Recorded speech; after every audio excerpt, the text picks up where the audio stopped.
Good morning Cebu! Gikan pa ko nag-site tour sa mga project sa Pryland, ang Bisa Coves, Bisa Escapes, o ang Vertex Coast.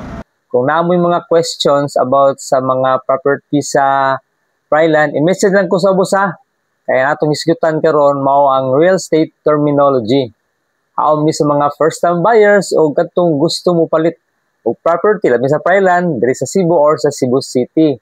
Ang terminology mo ang down payment o equity kung unsay kalahian aning duha sa real estate. Parentero sila duha pero lahi-lahi lang og pasabot.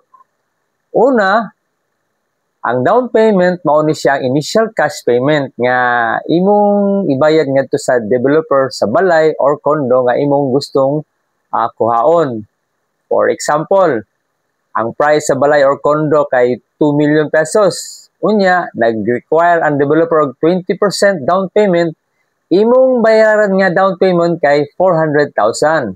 Second, ang equity, mao nang imong kabahin sa balay o kondo. For example, ang balay o kondo nga imong giloan sa pag-ibig or bangko kay nagkatidad og 2 million pesos. Unya, ang balance kay 1.6 million.